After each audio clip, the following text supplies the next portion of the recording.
T-shirt will accompany on the pianoforte.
It's time for Shiny Side. Welcome to Shiny Side Out with Dave and no Mecky, sadly. We're live from the Sydney studios in Australia. Jump into the chat room at freedomslips.com while we're on air. You can listen from there. And also follow us on YouTube, Facebook and Twitter. Our website, shinysideout.net, has the show archives, notes, and links we paste into the chat during the show. Mackie knows how many ways there are to listen to us. You can, if you live in Kentucky, you can get us on FM, WZZR 101.3 FM.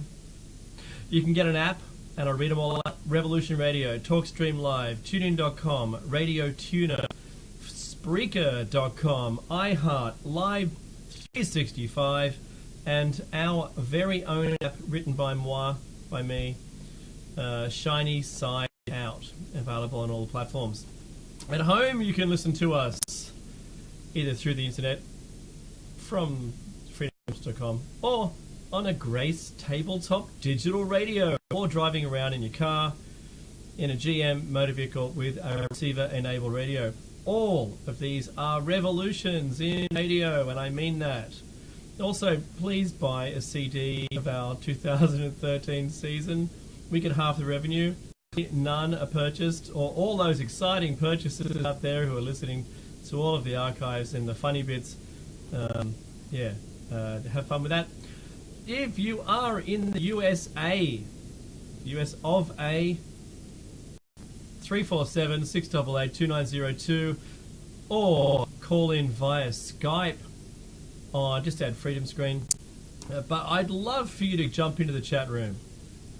If you're a first-time listener, you've probably caught up with us via a YouTube archive or something like that. Jump in the chat room. Go to freedomslips.com, click on the chat, register a name. It's real easy. Don't be afraid. You can do anything you like. It doesn't have to be your actual name. I'm Arara. Say hello to me when you get in there. What we like to do is we like to chat to people first. We really like to. If we're talking about a topic, don't be afraid. Jump in the chat room, express your opinion, and if you've got something, maybe you're too scared to come on air. If you've got something, just message us. We can see it. We'll read it out. We'll credit you or your avatar, your name. With having said it, we'll respond to the question directly to you. As you may already be aware, our show is interactive. We're not checking hashtags at the moment, so if you did happen to send us something, or hashtag Shiny Side Out, I recommend you do. It's pretty cool. But if you have in any way, don't be afraid, don't be dismayed. You can hashtag us, or you can @ us. So @ Shiny Side Out, we're on there as well. On YouTube, we have both a group and an identity. So leave us messages there. There's a couple of people who are big fans of using that medium, and we keep in contact with them. Yeah, actually, I have to say, a lot of our content and new content comes from you guys. You know, you tell us what it is that what we're going to talk about next. I remember when Meki and I'm just about to pull him in. We'll have a say hello to him in a second. I was just going to say, Meki and I, we decided early on this was going to be interactive. And what was really pleasing for us was to see that when the moon issue came up, we were trending big, and we've got Meki on the line. Meki, how are you today? Excellent. My apologies. I just came from a function, but I have to say I've never driven faster from this city. Oh, within the speed limit, I'm sure. Of course. Of course, yes. You don't I simply do anything on the air. No, never. And I simply manipulated time. That's what I did. There you go. Yeah, I've experienced time dilation while I was driving. There you go. It reminds me of that Stephen Wright joke where he was pulled over by the police and they said, you were doing 35 miles an hour. He says, yeah, I know, I wasn't going to be out that long. That's a physics joke. Yeah, so I've done Meki in your absence is intro the show. I've got some news, but I was going to ask you how your week's been. Oh, look, okay. Like I said before, one or two times, the corporate world is not for everybody. Not sure it's for me. No, but look, it's all good. It's a different layer of reality when you are working in a large corporation, and I am talking 50,000 plus employees globally and so forth. I won't tell you what it is. So, but the point is that you have to leave your common or maybe your regular feelings, emotions, and attitudes at home. And you really have to think in corporate terms. And this is, I guess, part of the reason we're having this particular show cycle around fiat currency and fractional reserve lending. It is really the way we have been now taught to think. It's double think. You use funny words, which really don't have any meaning, and they're actually made up words, right? Like action task listing. They're not words, okay? They're just corporate slogans, if you will. And if you know those, then you might go far. But essentially, yes, Dave, my week was interesting. Thank you. How about yourself? I'm sure you've shared with the readers. The listeners already. The readers, hopefully readers. Yeah, completely. Hopefully readers soon. I mean, somebody must be transcribing us. Maybe the NSA. Who knows? That'll do. Try and transcribe that. Dave said something tricky. It'll say down below. Look, I'm gonna quickly just tell you the topics. So the topics of news. My life this week is all about contacting people. So I have contacted Duncan Rhodes, Bill Chalker, David Polides. There's a list. There's a list is bigger than I can even state. Yeah, and did Duncan come back? Yeah, Duncan and I have been talking. Duncan's nice. Awesome. I have to say, Duncan's awesome, and he is. Yes, and I mentioned our interest in getting a stand at the conference, and he's gonna flick us some details. Beautiful. I didn't CC you on the original email, but no, we're talking, and it's good. Beautiful, fantastic. Where I'm friends now with a whole bunch of people who originally had taken a step back when I tried, which is really good, and thank you to all of you. There's a couple of news stories here. Oh, I have to say, poor David Polides is confused. He thought we were only Australian, transmitting only in Australia, and he was sparked his interest. But since we're global and we go out of the US, he said, I'm already in that market. I was like, oh, don't do that, Dave. Come on, we're interested in your story, man. You need to tell it. Are you serious? We repeat your story, but it's not as good as you doing it yourself. So We'll see if we can get him on. Yeah. Iraq. I'm not kidding. The president of Iraq has said, "Go away. We don't want any military in our place. We're fine. Don't worry about it. These are just a bunch of fools. We'll take care of it." That's what he said. When you listen to not the mainstream media, but when you listen to like Al Jazeera or you listen to SBS News, they actually have him quoted as saying, "We don't need anyone's help. It's fine." But the rest of the planet is going, "Oh, quick, do that special hands thing," from that movie. Yeah, we're in trouble. We need help. Everyone, quick, get over there. But it's not quotes from him. This is just what everyone else is suggesting we should do. And I think it's appalling. Australia has volunteered 200 troops just to get our own people out. And I don't even think that's necessary. Just book them flight, give them some plane tickets and they'll leave. I find it interesting that they're using the acronym ISIS. Yes. It's obviously it is an acronym. In case you were wondering, what it means is the Islamic State in Iraq and the Levant. And the Levant, of course, is referring to the Arab Peninsula as well, or the Middle East, I should say, right? And so it's Islamic State in Iraq and Al-Sham, ISIL, or more commonly ISIS. I don't know. It's just interesting when things overlap. That's what I think. ISIS, Osiris, and so forth. That's right. That's right. So yeah, that's Iraq. I still don't understand why it's been an issue.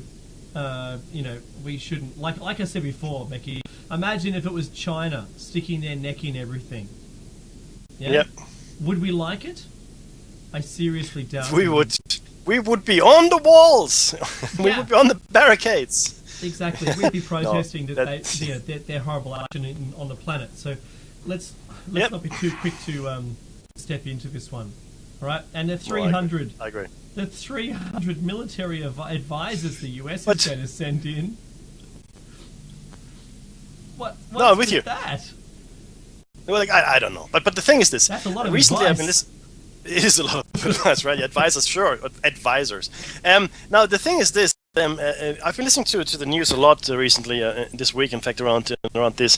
And there was an Australian voice, and he was the commander in chief. I think while we were in Iraq for the Australian forces, and I can't remember his name. That's a shame, because he said we went in the first place. In fact, we in the 90s. Then we went in the second time in the millennium on a very flaky intelligence that they're weapons of mass destruction, which turned out to be wrong. Yes. And he said, in fact, but look at what Blair is doing. He said, let's not think about the past. Let's look forward. Let's deal with the problem now. And he said that's wrong, and I agree with him, guys. We have to look at the past, because we this is of our own making. The current conflict in Iraq, that's our fault, right? When I say our fault, I'm talking about the coalition of the willing. We went in there. We deposed the dictator. You can say that's a good thing. You can say it's a bad thing. It doesn't really matter. The point is, bringing down Saddam Hussein has led to a rift within Iraq. You need sometimes you need a strong man like Tito, right? Tito, Stalin. I don't care who you want to take as an example. Sometimes you need these symbols, these strong men or even women that hold the country together. You take that away, and you get exactly what you got in Iraq. It is that simple. And if we go in again, I'm just wondering, well, we couldn't get it right the first time. It took us 10 years to realize we couldn't get it right. What value do we think we can add now? I'm sorry, I hate to be cynical here, but what value do we think we can bring? See, while whoever the coalition is a common enemy in that place in Iraq, the Sunnis and Shiites will work side by side against a common enemy. Of course. The very moment the common enemy is gone, the Sunnis and Shiites go back to being mortal enemies and will shoot at each other. Yes, and sir. They stand side by side in the Iraqi armed forces. And this, as we are all aware, and as my esteemed co-host has said already, that holding down their place for power was what was touted at the time as an evil dictator. In fact, while he was doing that, he was on the CIA payroll. Yep. CIA payroll. And at the moment, the next day, he's been shot at and attempted, to be, pulled down from power. For what? For what reason? Only for someone else to bubble to the top, and then to be fighting until there is someone like him put back in place. Like it's 2,000 years of history in the place doing the same thing. Don't expect any quick solutions, Meki, right? Look, you're right, and in fact, I have a special interest and maybe a special expertise in this field because that was actually my major at university. I was studying political science, and I was studying with a view to the conflict in the Middle East, origins, history, blah blah blah. Right, so I spent years studying it and then having really good teachers and tutors. So the Middle East is probably the most complex. From a political dynamism kind of point of view, there are many factions, many ethnic groupings, many religions, and in fact now it's made worse because there's a lot of the resources that we want, right? And I'm talking into Central Asia as well. So the entire Middle East up to Central Asia is in fact very, very, very complex. And we try to treat it simplistically, which of course is wrong. We can't treat it simplistically, what I mean? But that's what they do, right? That's what they're trying to do here, and it just doesn't work, guys.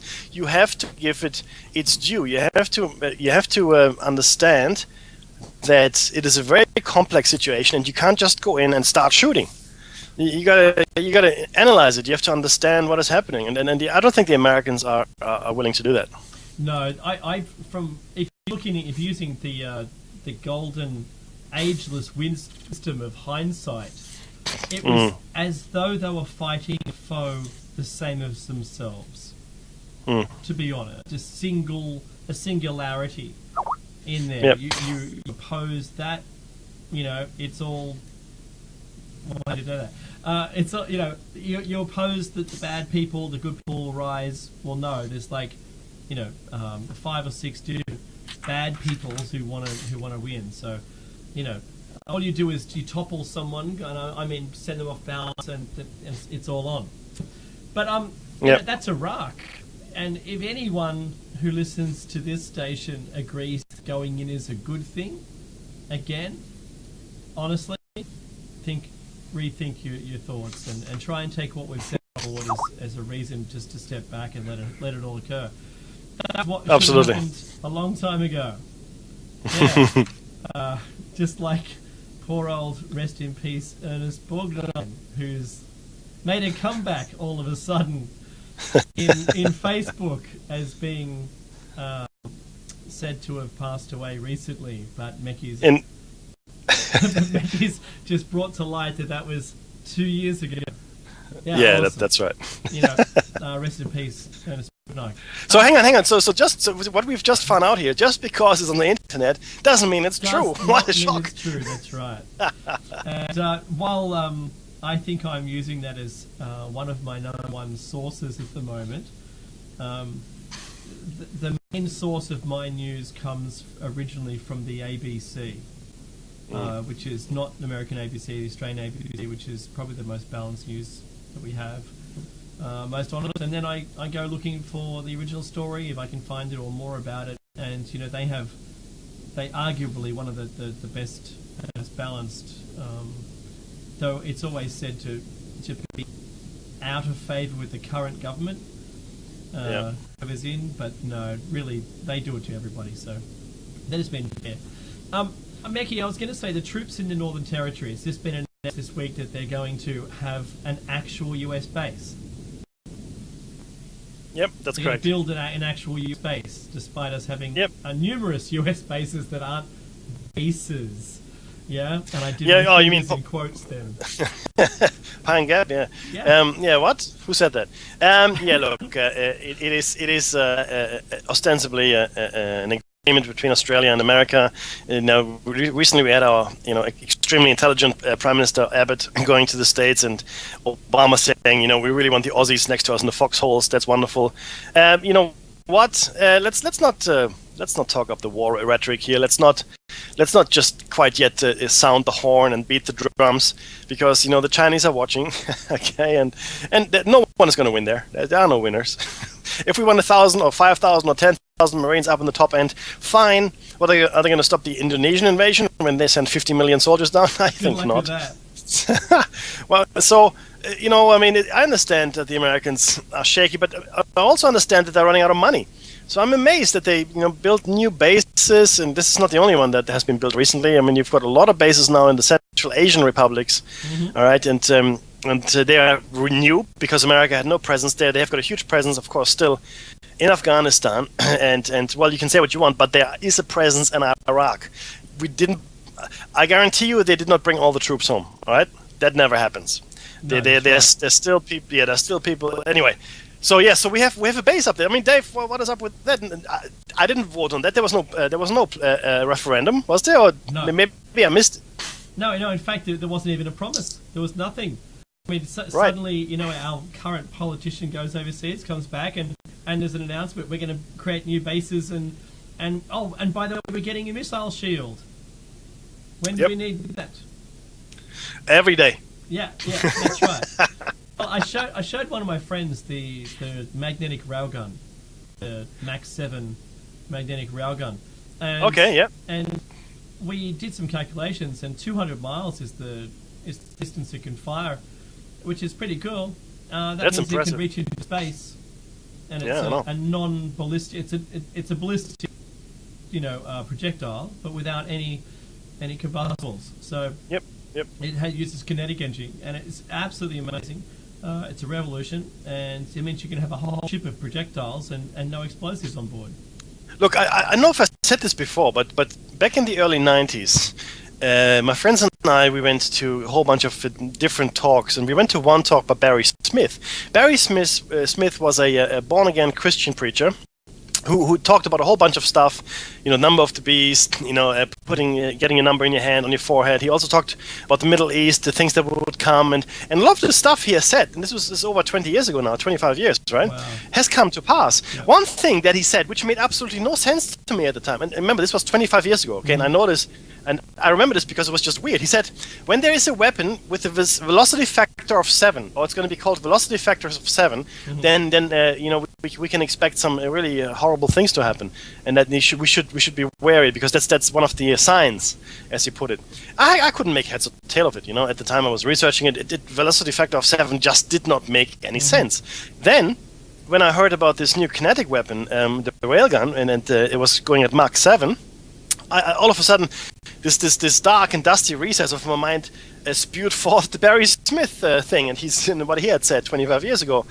So I'm thinking, geez, this is a little odd, right? And I was a bit taken aback, to be honest, because a lot of the stuff that he talked about has come true. He has actually since died.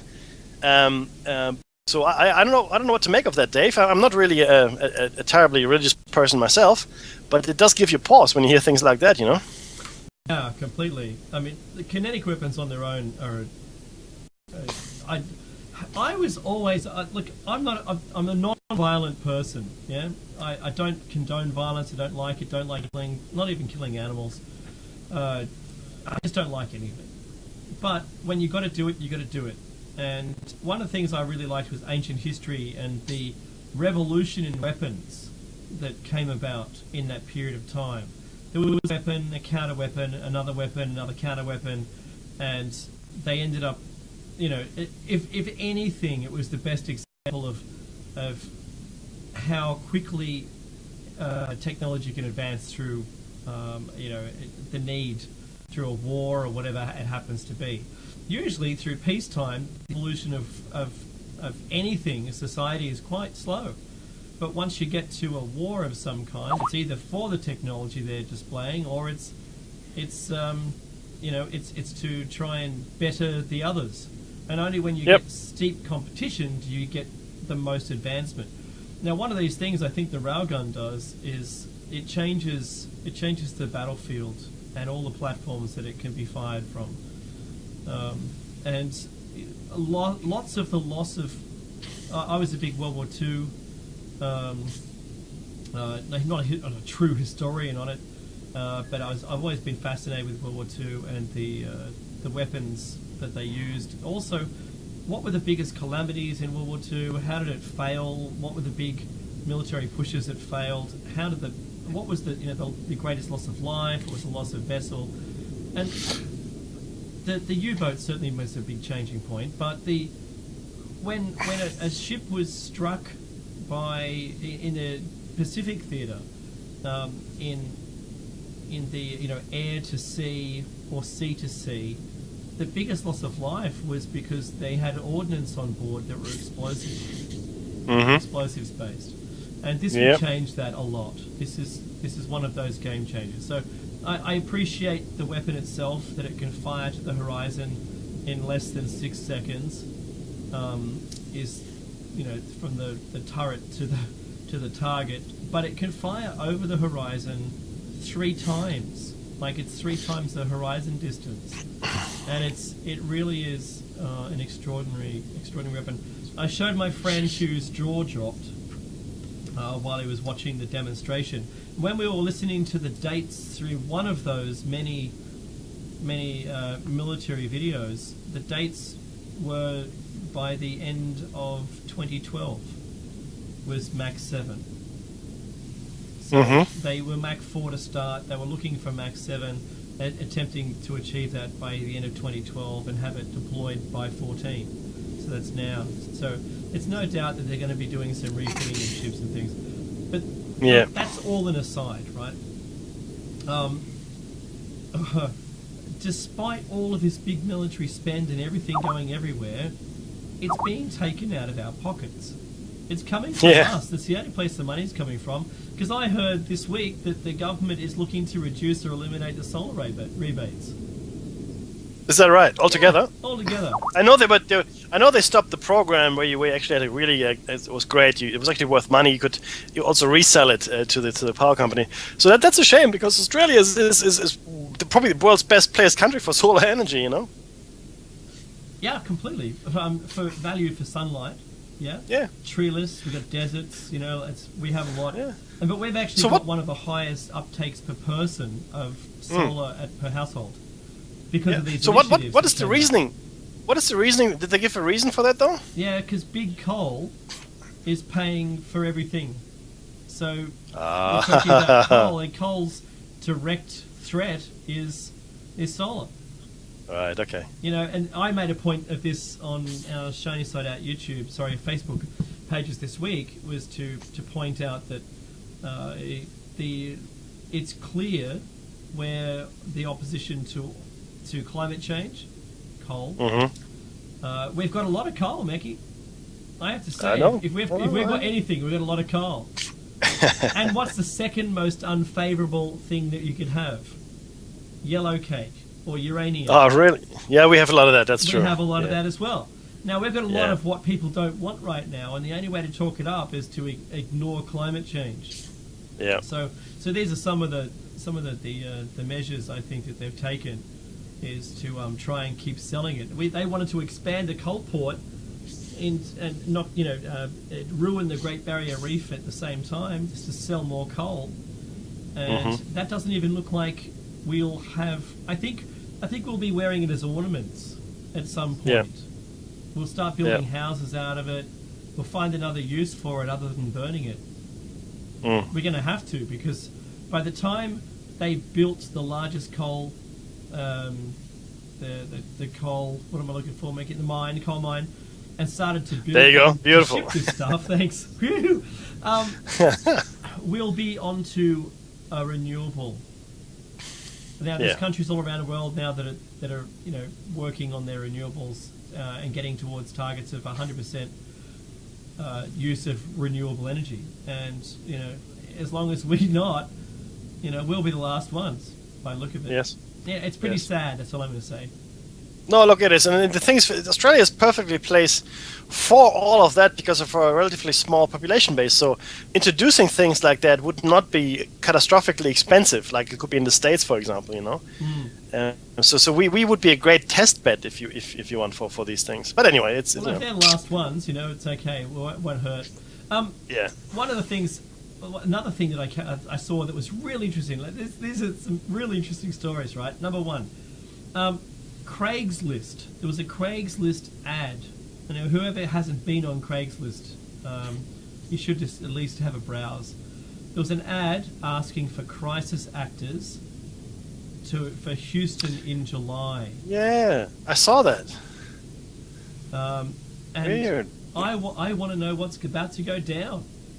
Yeah, I mean that's really that's strange though, isn't it? I mean, that's like advertising for a hitman. I need a hitman for Friday afternoon in Dallas, Daily Plaza. Thank you. What? Yeah, that's right. I mean, you. So they obviously you reply to an email, so no one would know who was actually going. But I thought that was pretty interesting, and just keep your ear to the ground for that one. And I'd like to hear more from you if you find any more on it. The other one was I watched a YouTube video about the Newtown Board of Education's Sandy Hook questions towards the board. The citizens confront the Newtown Board of Education. That was really interesting. The questions came from people not unlike us or our listeners, Mickey, and they were hard-hitting questions posed at the education board of that area in Newtown. Not Australia's Newtown, but the one in Sandy Hook. And even I think one of the school superintendents even posed the same questions. And some of those questions were eye-opening to me. I'll tell you, one of the questions was, why did they not allow paramedics in after 8 minutes from the last shot fired? Yep. Like, why? Well, and the answer? Well, they didn't answer any questions. Aha. They sat and listened to the whole lot without making one statement. Yep. So the education board didn't even comment. They just said, thank you, next. And someone else would get up and come and sit down in the chair and read out their questions. And so on and so forth. And it continued. It was, I think, 20 minutes worth of direct questions, which they failed to answer any of them. Then, of course, there was a newspaper article in two different websites. Both of them came out saying that they would... that the government was likely to suggest that the whole thing was faked, it was just a drill, and that no children died. That was very interesting. I couldn't believe that I came across that. And it's like, woohoo, finally! And then you read the story, it's just questions. It wasn't statements. There was no statement saying that it was, in fact, a hoax. Yep. But, they've torn the building down. The building was made of asbestos. The parents were never told that the building was made of asbestos. They were allowing the children to attend, which is terrible. In this country, Yes. That's not allowed. Yeah, the moment you have everyone had to have their schools inspected, and any school that was inspected found to be containing asbestos was closed, and they were removed. So Yes, correct. so that came as a complete surprise. There was a couple of other ones. The Ventura County Sheriff's search for missing Arcadia firefighter.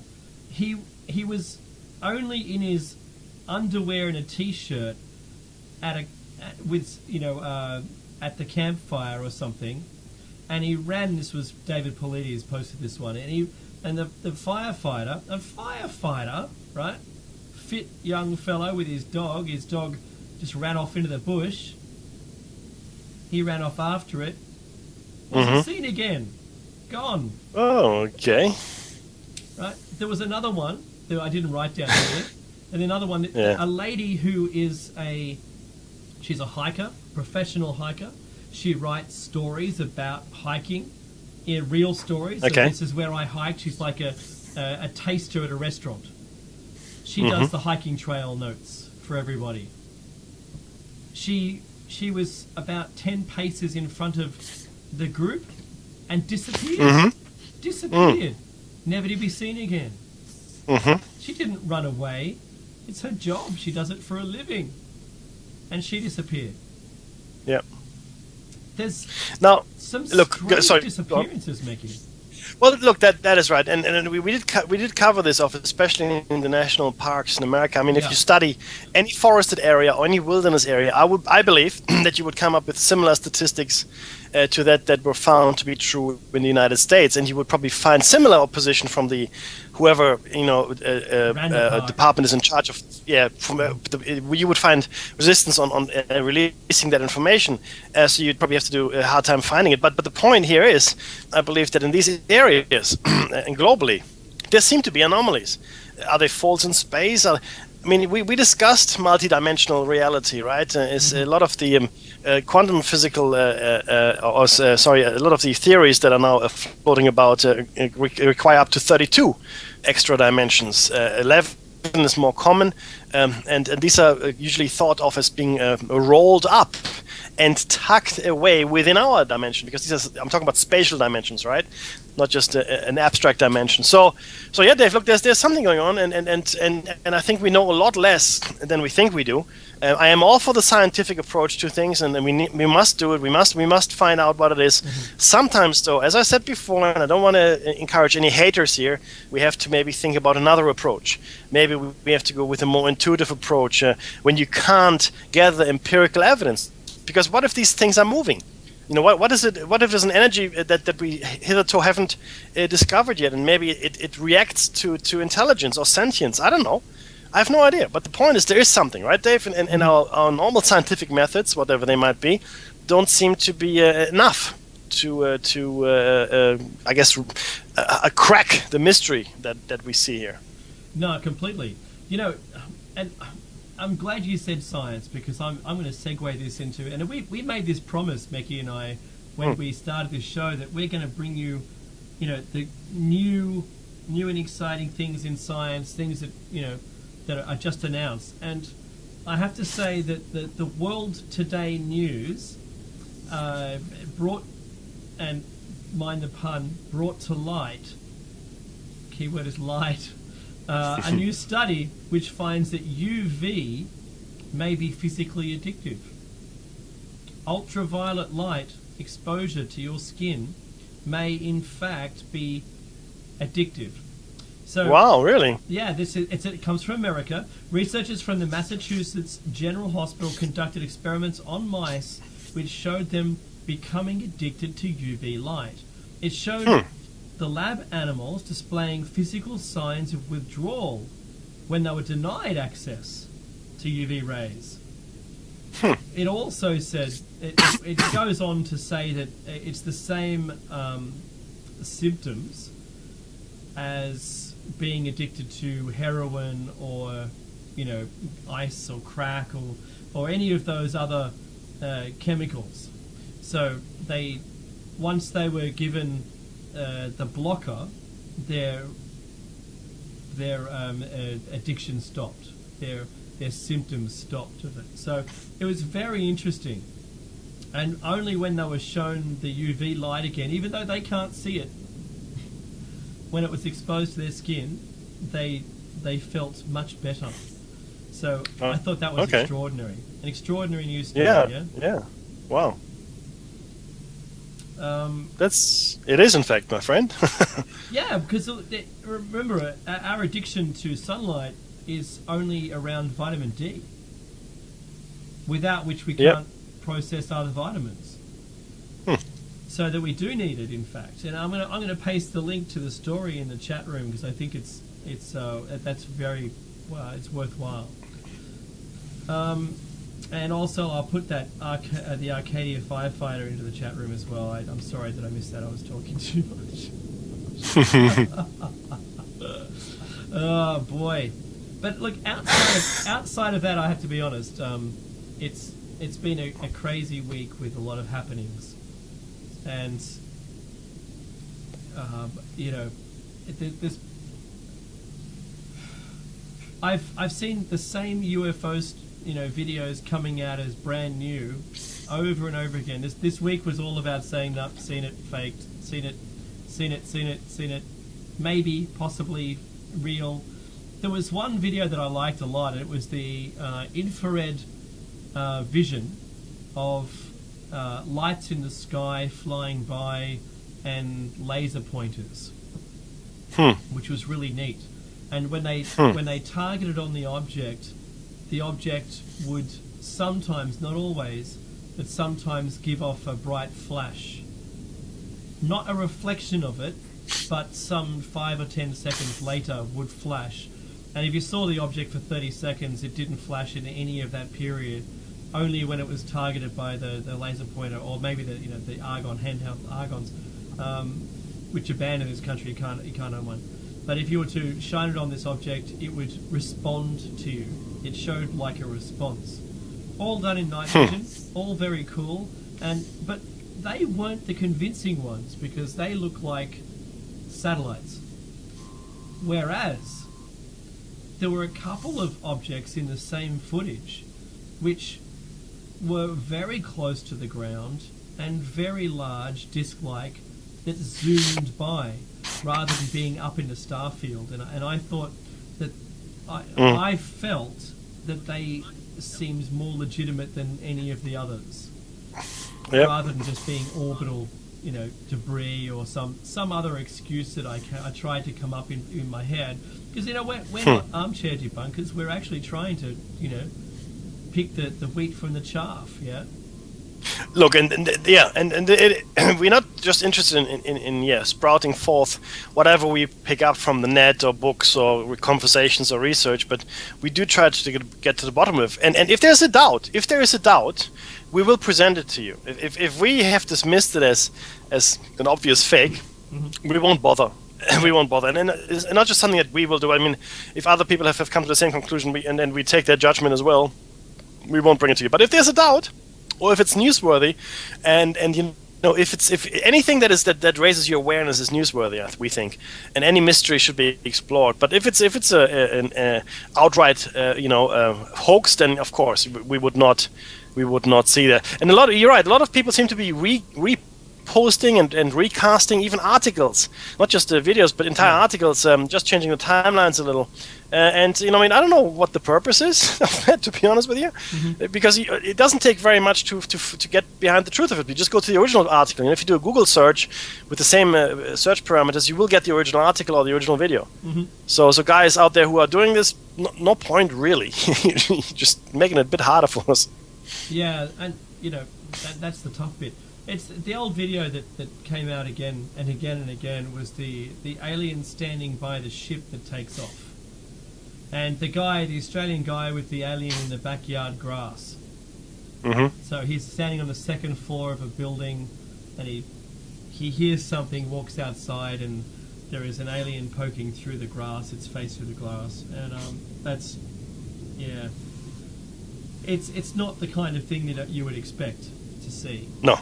And, agreed. And it does reek of fakery because the emotion tied to the person doesn't match that of someone who's seeing something extraordinary.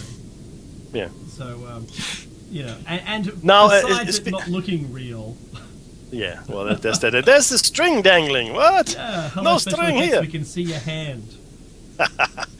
Speaking of amazing things, though, and I have to segue here because we do have a show to get through. Yeah, imagine that. Yesterday we had dinner with a number of people, and I'm just going to mention this because it is very topical for us here. Speaking about fractional reserve lending, there were two people there that actually work for one of the major banks in Australia. They're not bankers per se, but they work in the bank, right? So it's not like they're sandwich shop owners or street sweepers. And I started talking about the show, and they asked me, well, what are you talking about at the moment? Well, I'm talking about. With Dave, we're talking about fiat currency and fractional reserve lending. And they go, well, what's fiat currency? So I explained the concept, and all of you know now what it is, which is great. And then I went to explain fractional reserve lending. And I said, well, this is actually something that is being used in every country in the world. It is no longer the exception. It is now the rule. Now, and they were astonished. They were well, that can't be right. I never heard of that.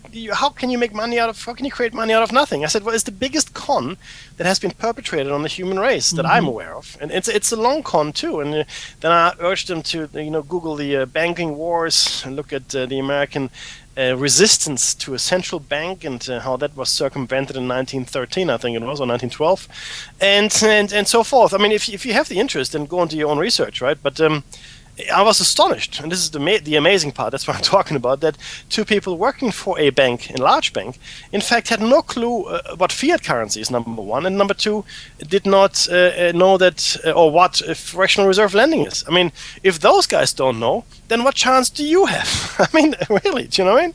Mm-hmm. It's astonishing. I mean, and that again. See, we take it as a given. We think it is what it should be, and it's just life as it. And that's what I think Tremjar was. It Tremjar last week that said it. It's just how it is. It is not. No offense, Trem, but we do need to change this because it's going to kill us. And make no mistake about that. It'll lead to our demise sooner. I forget now who said it. It was posted in Facebook, and I did check the reference, and it was right. And I forget the owner of it, but he said that the worst phrase in the English language is, "It's just how we've always done it." Yeah, I know, right? Yeah, well, okay. Well, let's not ask any more questions, shall we? Yeah, because that's wrong to do that. And I also watched a video. U.S. states push to bring back gold standard. Yeah, good luck with that. Yeah, that was from the 5th, about a year ago, 5th of June, right. 2013. Yeah. And look, see where that went? Nowhere. Yeah. not going to happen, guys. Not going to happen. We are now exactly where they wanted us to be. That's right. We can now create money that out of nothing that is not tied to anything tangible. That's where you want to be. If you play Monopoly, like it is. Yeah, actually, that's a good idea. Let me before we go to the break. Yes. Let me give you this example. If you play Monopoly, right, and you all have played Monopoly, you understand the rules. If I give you now the opportunity to make up your own money, right? Here you go. Just you print your own money. Off you go, and you're the only player on the board that's allowed to do that. Do you think that would change the game at all? Do you think? Do you think? And the other players don't know that though, right? They just think, "Ooh, he just has a lot of money. How's that possible?" Then after you keep playing, and they go, "Oh, well, I guess that's just how it is, right? He just has a lot of money. Fair enough." See, this is where we're at here. We've given these people the permission. Okay, make no mistake. Again, the people will always have the government they deserve, and that's us. Yeah, we have given these people. Everybody else but Mickey and I. That's right.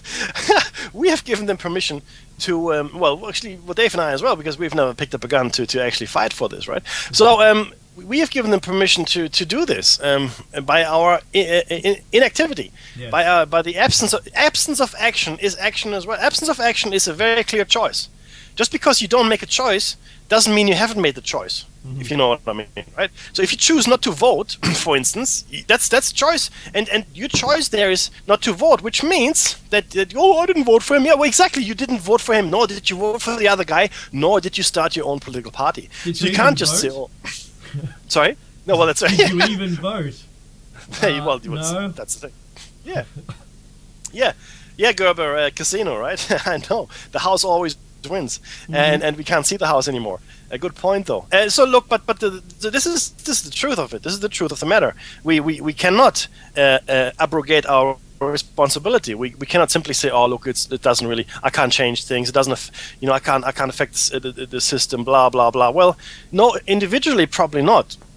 Unless you're very, very rich, but as a group of people, we can, and this is why this change has been brought about in such a stealthy fashion. There's fear among that elite that we get wind of it. That's why they're making us stupid. I'm reading this very interesting book at the moment, and this is actually topical as well, around our brain and how it worked, how scientists think it evolved. Do you know that we are doing the exact wrong thing by our brain? The exact wrong thing. So learning in a classroom environment for 8 hours a day or whatever you do, right, plus working in a cubicle is the exact opposite to what you should be doing. The exact opposite. Our brains thrive on activity, physical activity, because there's a lot of blood that is required and a lot of oxygen that's required in the brain. the brain, which makes up about 2% of our body mass, uses up 20% of the energy that we produce. Okay, so that's actually a lot, right? It's tenfold to its size in mass. I mean, to its mass and compared to the rest of the body. So that's a lot. So you say, well, why? Well, why is that? Well, because it eats a lot of sugar and needs a lot of oxygen to get rid of the free radicals that are produced by this chemical reaction and so on and so forth. Point is, exercise will keep you younger in your mind. It will make your brain more agile. It adds to fluid intelligence. The thing we are doing now, okay, and America is leading the charge here, is making our children dumber. We're feeding them the wrong food and we're teaching them the wrong way. And then, because we've done all that, we give them jobs that will kill them. Okay? That's where we're at. This is exactly what is happening. Science, hard science now, okay, and then all the haters out there who think I hate science. Not true. If there's yeah, all the time. There's a place for the scientific method when you can study things empirically. Absolutely. If the phenomenon doesn't study you back, you can study it that way, right? So this book is fascinating. I will give you guys a review when I'm finished with it.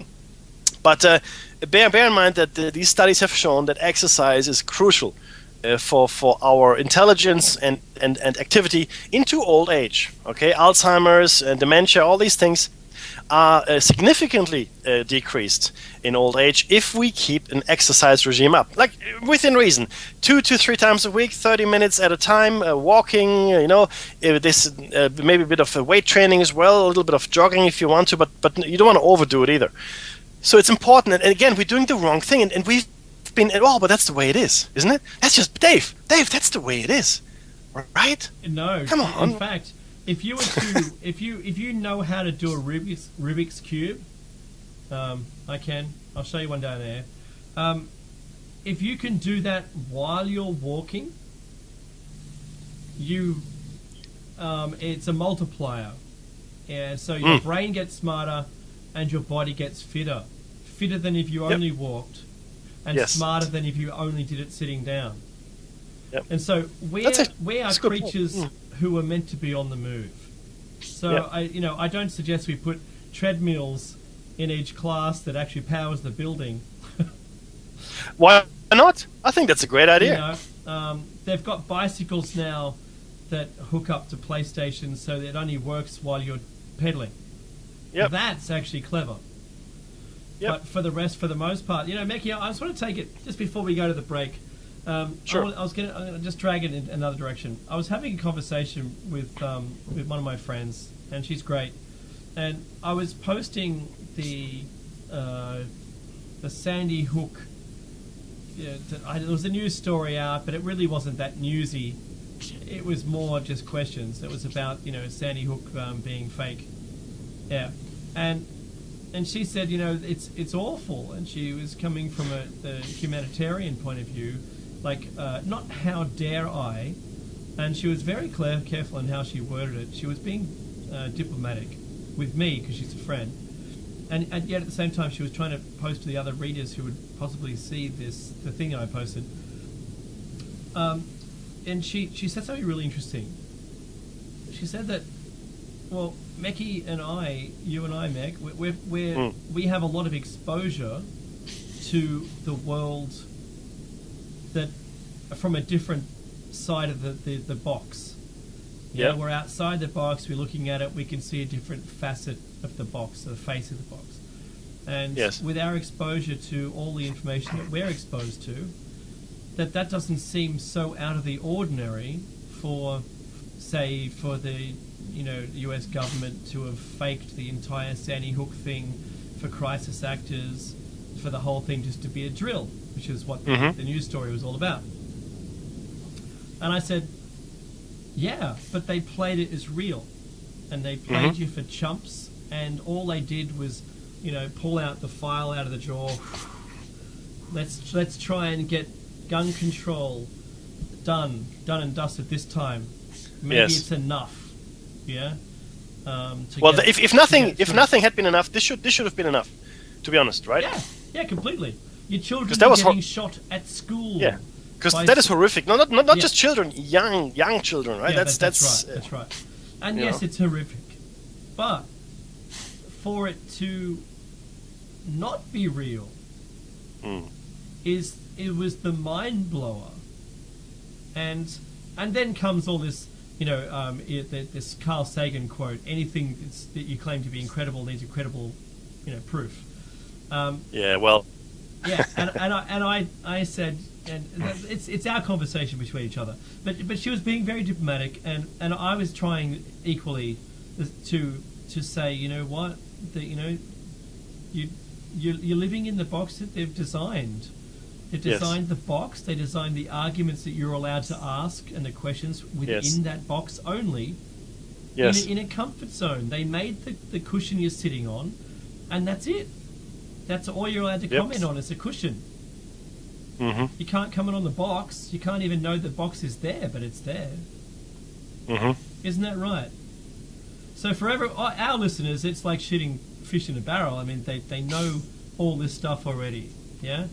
But it's those people who are going to hear this for the first time on YouTube going, what? Oh, don't be silly. I've got my smartphone. I got my YouTube. What else do I need? You need to question stuff. You need to continually question, and absolutely and push back. The government isn't right. They're not always. They're rarely right. Yeah. They don't do anything for our benefit, your benefit. They do it for their benefit. Yeah. No. Look, the whole purpose of the government, the police, the laws, all of that stuff is just there to maintain the status quo and ensure that we keep exactly where we're meant to keep it, right? And this is for the elite, essentially. Right? And bear in mind that Chomsky, and you paraphrase Chomsky there, Noam Chomsky said this very clearly. If you are controlling the box, the content of the box in which we all live, you can say, as a participant in the box, whatever you want, but the box is controlled. So you're in the box. So within that box, say what you like. Nothing will be out of the nothing will get you into trouble, or it might, but it doesn't matter, right? Only should you only step out of the box, though. That's when the problems start for the elite. Okay, in the box, whatever you want. That's what Dave just said, right? Yep. Outside the box, very, very different story. Yeah, and I think all of the people outside of the box, and we hopefully allowing people to step cautiously themselves out to have at least a peek at what's outside the box and see the whole world in a different way. Mickey, there was a cartoon I saw this week, and it was the way to stop terrorism, and the guy picks his remote control up and pushes click and turns off the TV. Yes, I saw that. That was cool. That stops the fear. Because I'll tell you, nothing happens in my local neck of the woods. And there's the music. Don't go away, guys. Don't forget to make the donation. It's on the left in the chat.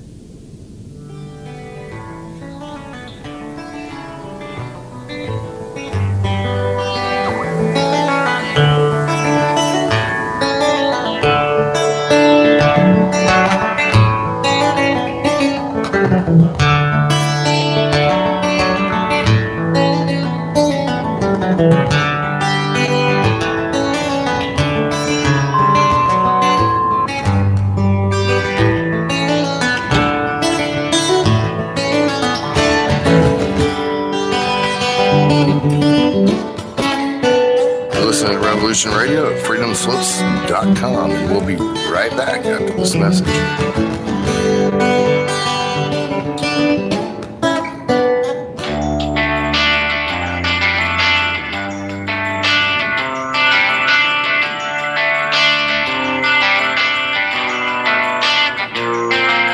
This is Thomas, a.k.a. a Mad Painter. I'd like you to join me Monday nights, 10 p.m. Eastern Standard Time for Open Canvas. Don't forget to bring an open mind. Yes, folks, that's right. Bring an open mind to an open canvas. Again, that is Monday nights, 10 p.m. Eastern. UFOs to government corruption. This is Revolution Radio, freedomslips.com. You don't need to expect us. We're already here. There is no denying the world is awakening. We see it in the global uprisings and demonstrations of the people around the planet and the new way of thinking and living that is arising naturally within each one of us and our communities. I have been a major player in this global shift and movement for over 20 years and have helped tens of thousands of people around the world change their lives and find their voice in order to help create the paradigm change we so desperately need. Join me here at Revolution Radio on the Just Bernard Show every Tuesday at noon Eastern Time for 2 hours of powerful interviews and discussion with some of the most influential visionaries of consciousness, alternative media, and suppressed knowledge. We promise to reveal the real matrix and empower your human experience.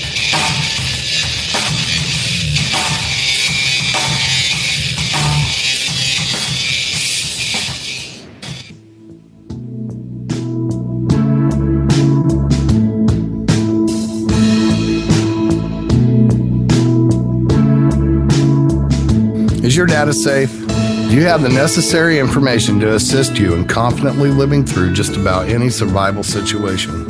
Is survival and gardening, off-grid living, medical knowledge, or even natural or man-made EMPs information in a safe place in your hands where you know where it is? Well, check out our preloaded EMP-proof thumb drive.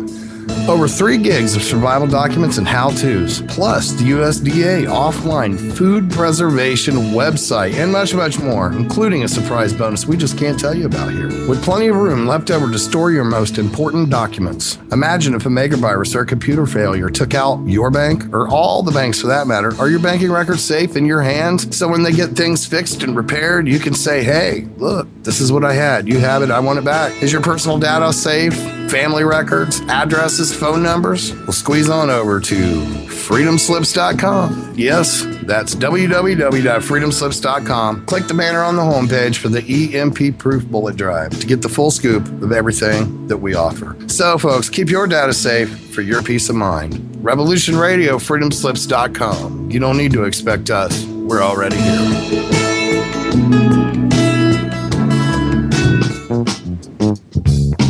Thank you for tuning in to Revolution Radio at freedomslips.com. If you plan to call in and speak with one of our hosts, please turn down your radio and separate yourself from any background noise and wait for the area code to be called on before you speak. And don't forget, Revolution Radio freedomslips.com is listener supported. So stop by the homepage, freedomslips.com, visit the site support area to help support the host you're listening to's airtime. Thank you. Revolution Radio freedomslips.com, where the truth never sleeps.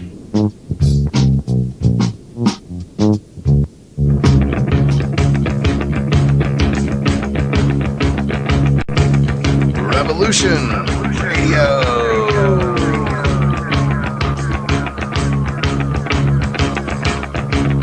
You're listening to Revolution Radio, freedomslips.com, 100% listener-supported radio, and now we return you to your host.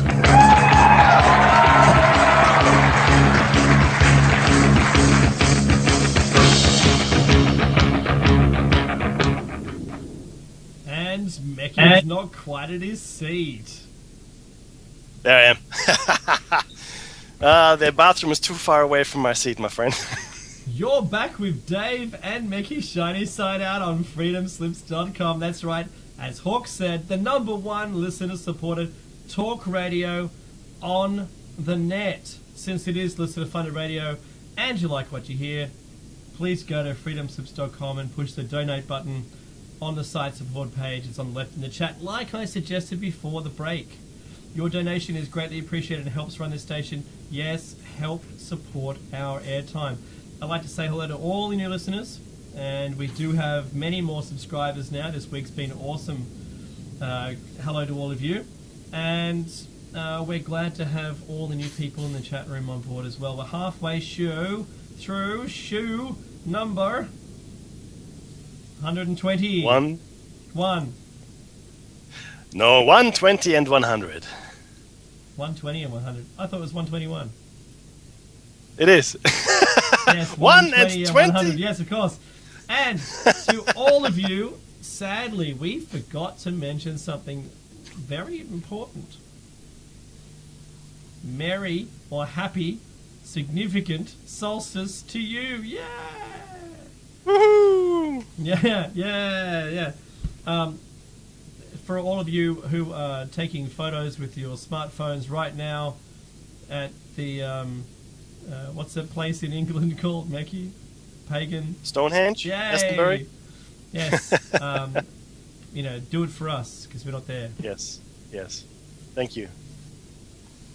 Right, look, guys, we shall not dally because we have to get through this. I mean, we are up to page number 12 really, page 12 out of 35, and there will be next week. We'll have to continue this, but we must talk about the history of money, Dave. We must, otherwise people will not understand. Review this video from this point forward tomorrow.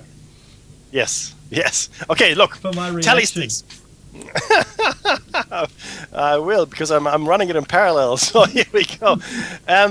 Now, having said that, though, okay. So we shared with you guys the information around fiat currency, what it means. I'm not going to repeat that. We also gave you the background on fractional reserve lending, which is now the accepted form of lending throughout the world. Every country practices it. And if you're a banker, why wouldn't you? I can make money out of nothing. Beautiful. So that's where we're at. And last week we spoke to you about medieval England. What happened there? We spoke about why Jesus got upset with the money changers, and in fact what that actually meant as well. So today we're going to talk about the tally sticks, and they were first introduced in the 1100s, so some 900 years ago. And they lasted till about 1854. Now, what are tally sticks? So King Henry I produced them, and they were just sticks of polished wood, which had notches, in them, and to signify how much they're worth. Okay, the stick was then split full length, so each piece still had a record of the notches. The king kept one half for proof against counterfeiting, and then spent the other half into the marketplace, where it could continue to circulate as money. Right, so pretty smart. So if anybody had ever made a counterfeit claim, you just brought the stick up and you could find the matching stick. Yes, that's a real thing. If not, off comes your head.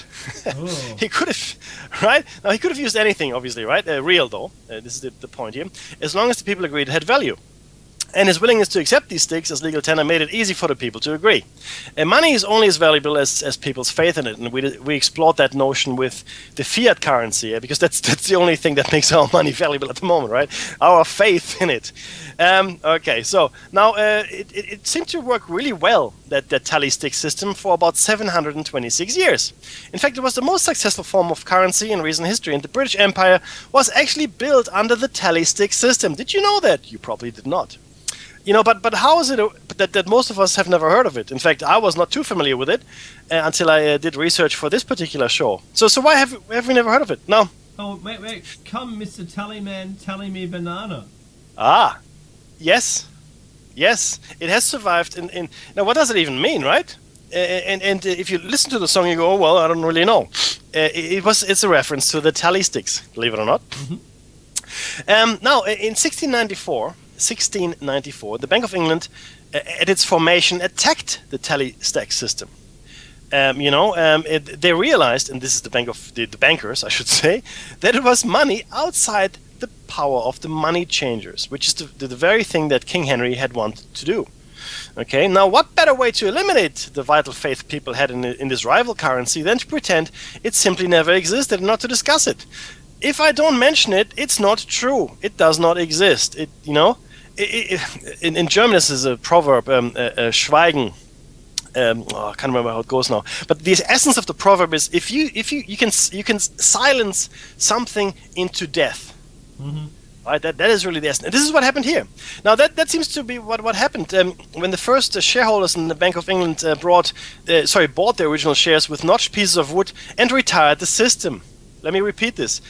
The first shareholders in the Bank of England bought the original shares with notched pieces of wood and then retired the system. Okay? The tally system was actually used to buy the first shares. Anyway, the Bank of England was set up as a privately owned bank. That's a surprise. Mm-hmm. Through investors buying shares. Even the bank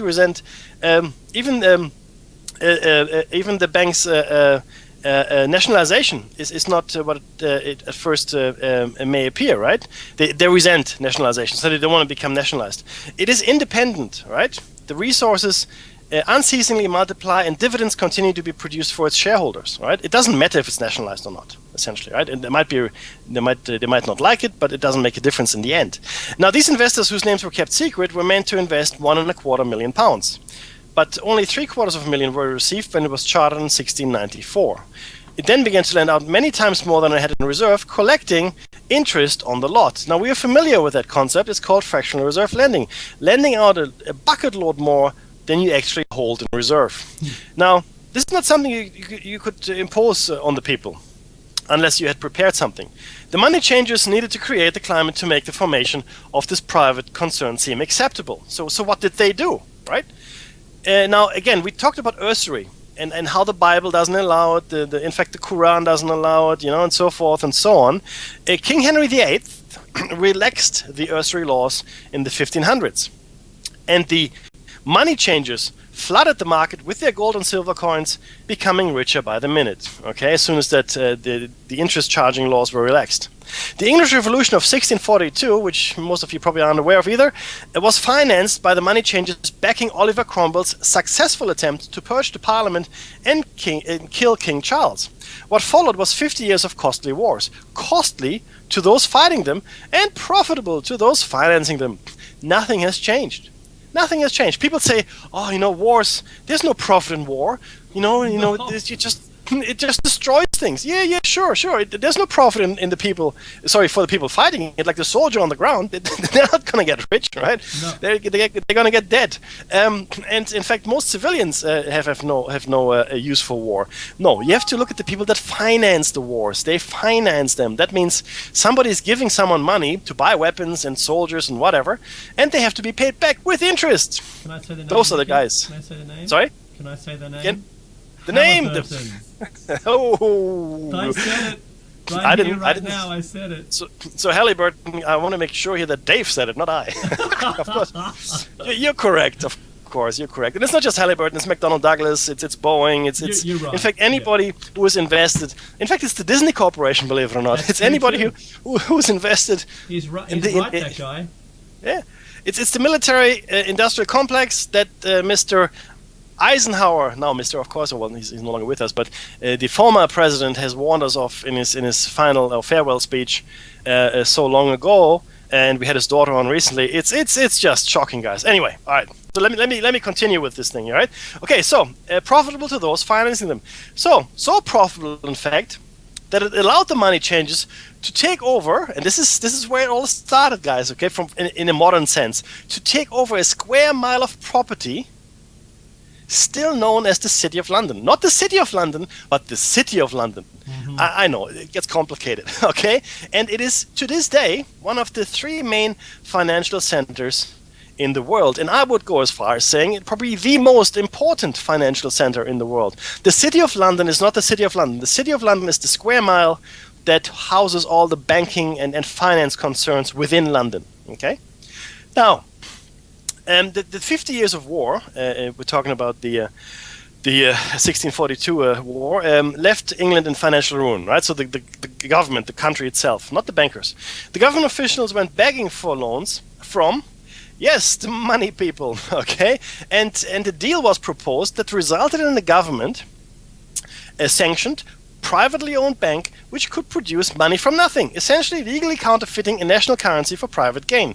And that is where the whole system more or less started for us in modern terms, some 400 years ago, right?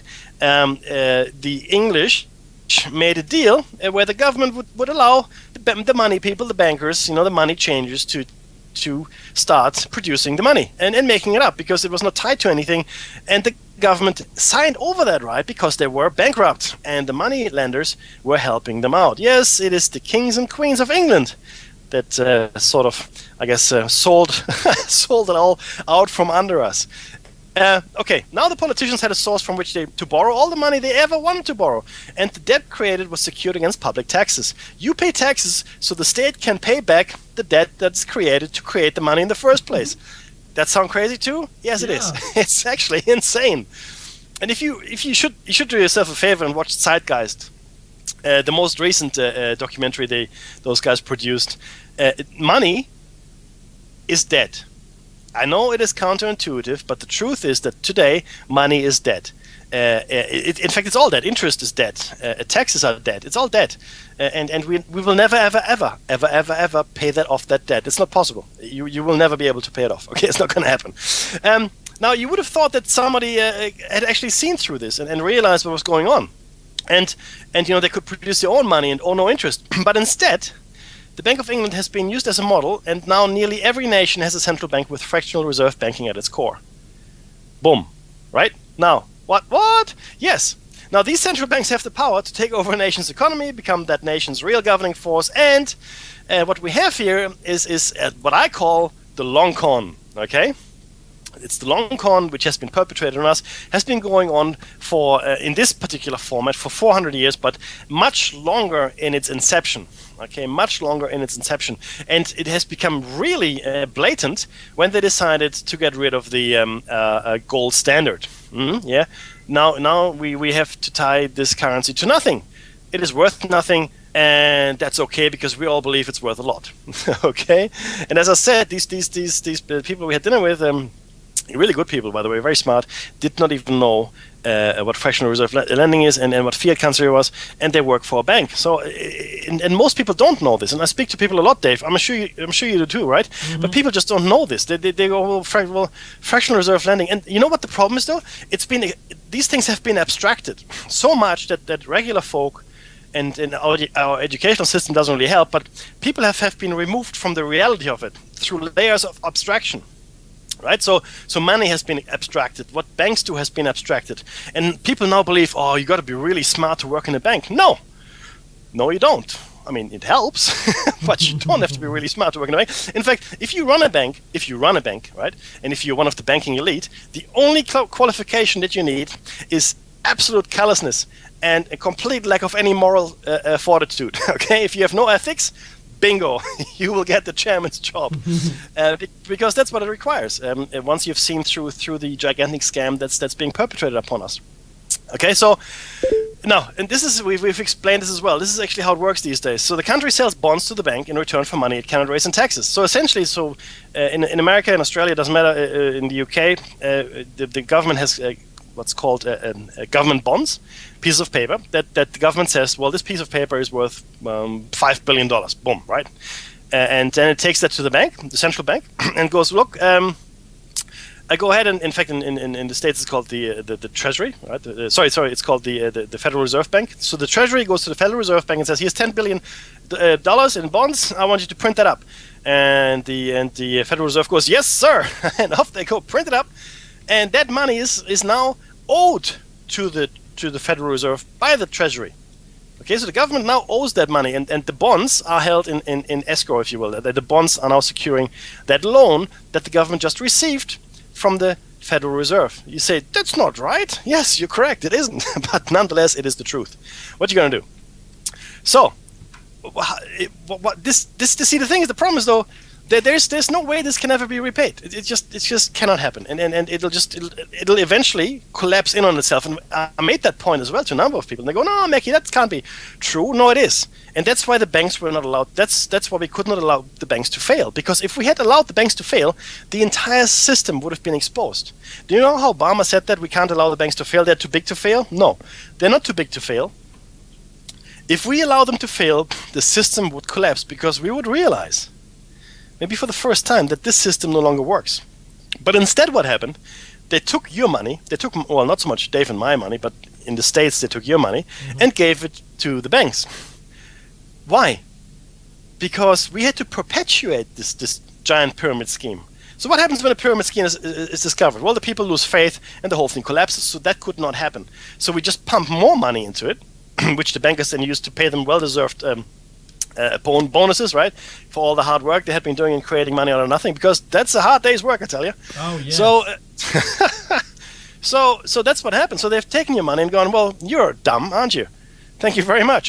We don't even have to bully you into giving the money up anymore. Yeah? We don't even have to dream up wars or war taxes. No, we just, the banking system failed, but we can't let it fail. Therefore, Mr. Main Street, thank you very much. I'll take all your money. Greece, or Cyprus, or whatever you are.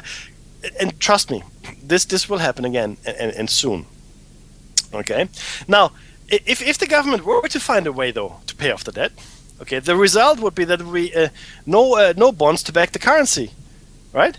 So let me say this again. So if the government were to find a way to pay off the debt, right, the result would be that there would be no bonds to back the currency. So to pay the debt would essentially mean you're killing the currency, because the only thing that gives, in this scenario, that gives the currency the amount of debt.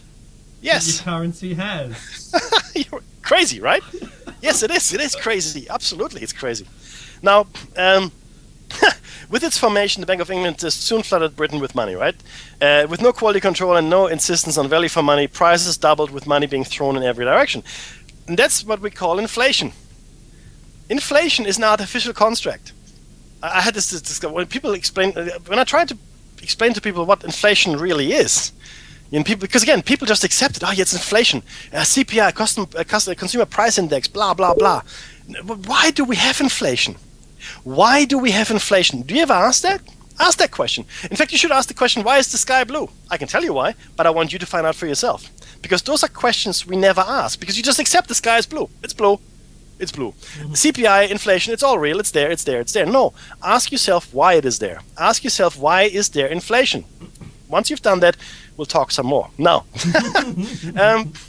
I would have liked to have been a fly on the wall with your friends the other day. That's all right. Keep going. Yeah, look, again, I talked a lot, like like this. And, was a precursor like this. to the show. Yeah, well, in a way, yes. But once I get started, you probably don't want me near your dinner party. So not good.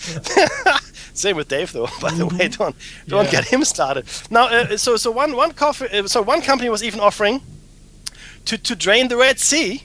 This is true. To find Egyptian gold lost when the sea closed in on their pursuit of Moses.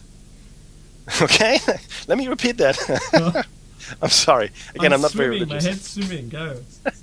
One company even offered, this is how much money was being thrown about, to drain the Red Sea to find Egyptian gold lost when the sea closed in on the pursuit of Moses. Okay? So I'm not saying that the sea opened or didn't open, I don't know, but it's a harebrained scheme by the best definition, okay? Now, by 1698, the national debt expanded from £1,250,000. Okay, now this is now 400 years ago, so it's not really that impressive, to 16 million, and went up. And with it, the taxes went up that the debt was secured on, and there you have inflation. Okay, the national debt.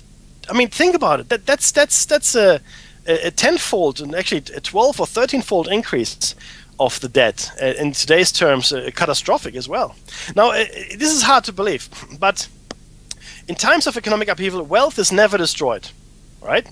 But it is transferred. So when there's a crash, when there's a crisis, a stock market crash, for example, that money doesn't, or the value doesn't just poof go up into smoke. Somebody buys it up, because these companies still exist. Let's say a company has stock, is trading away, and then it collapses. The stock market, the shares are worth nothing, and people buy them for nothing.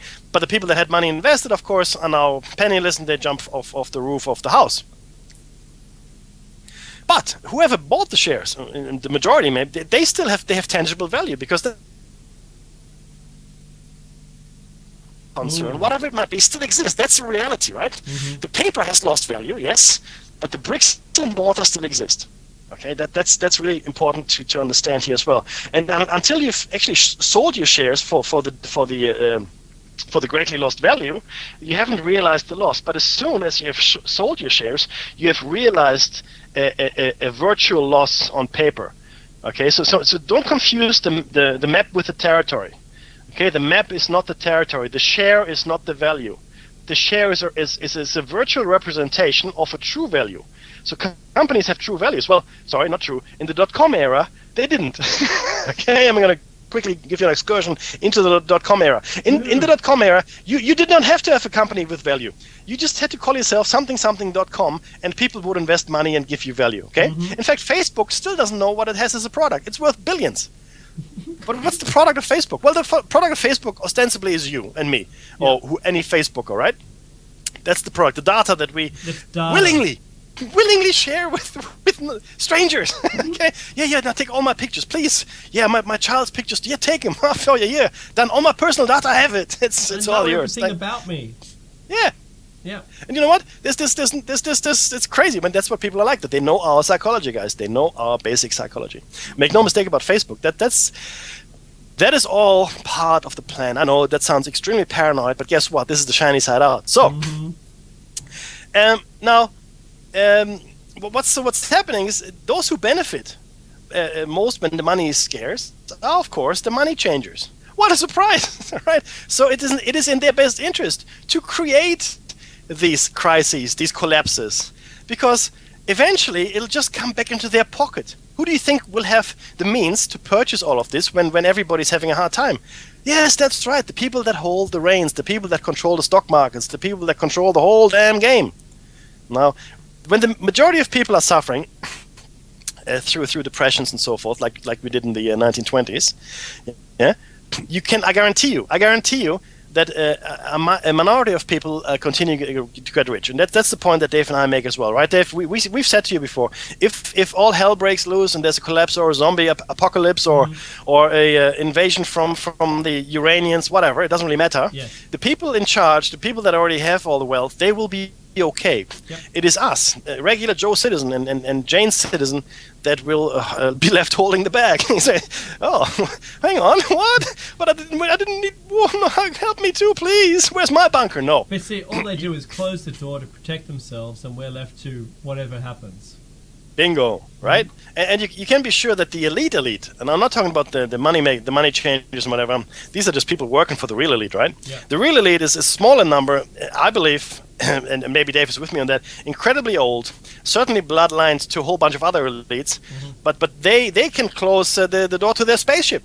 Okay, as far as I'm concerned, they fly off somewhere else, maybe even into another dimensional rift. I know this is really far out there, but again, this is the shiny side out. Why not? It's possible. They've proved that it's possible. So I agree with you. and, Absolutely. They could be 300 years old, or again older. 1,000 years old. Yeah. Yeah.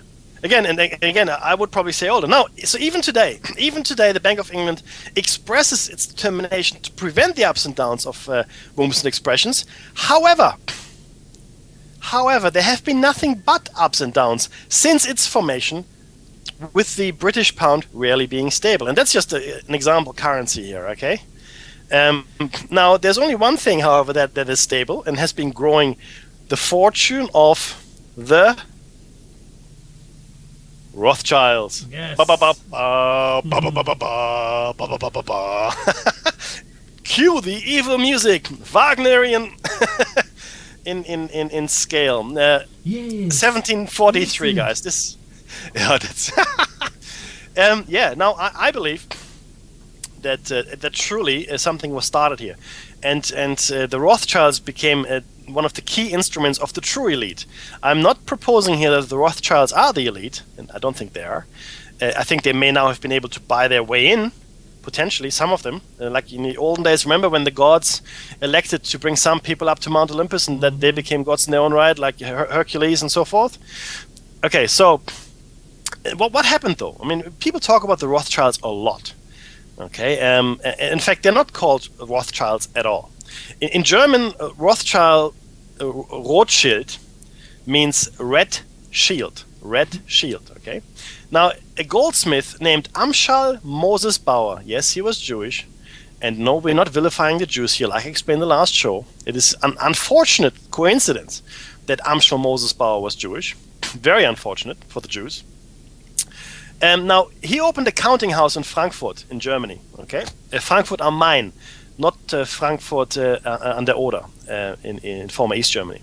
In 1743, he placed a Roman eagle on a red shield over the door, which was his company logo, prompting people to call his shop the Red Shield Firm. Red Shield Firm, right? The Red Shield Company. And as I said, Red Shield means Rothschild or Rothschilds, as you English call them these days. Okay, so that's how it started. They actually called the Bauer family. Anyway, his son later changed his name legally to Rothschild, when he inherited the business. And, it makes sense, if you've got a successful business. Loaning money to individuals was all well and good, but he soon found it much more profitable loaning money to governments and kings. And it involved much bigger amounts, always. And they were always secured from public taxes. Of course, what else would a king and the government secure their loans from this? From the money they've stolen from everyone else. and they always had the ability to pay it back. Of course, that's where the sense comes into loaning to larger and larger. But think about it this way: if you start loaning to the governments and kings and queens and whatever, right? That's when true power starts to happen for you. And make no mistake, true power is never given; it is always taken or blackmailed, as it was the case here. Now, once he got the hang of things, he set his sights on the world by training his 5 sons in the art of money creation before sending them out to major financial centers of the world to create and dominate the central banking system. Yes, that actually happened, believe it or not. J.P. Morgan was thought by many to be the richest man in the world during the Second World War, but upon his death it was discovered he was merely a lieutenant within the Rothschild Empire, owning only 19% of the J.P.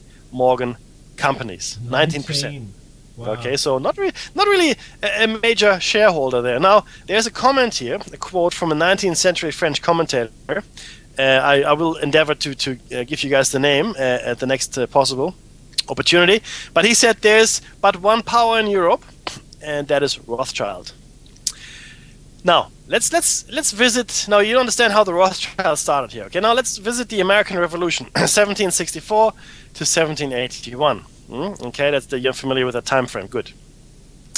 In fact, coincidentally, 1776 may not just denote the signing of the independence or Declaration of Independence, but rather the creation potentially of the Illuminati under Adam Weishaupt in Bavaria, who did the very same thing in 1776, but that's a whole different show, trust me, a whole different cycle of things. We'll get there.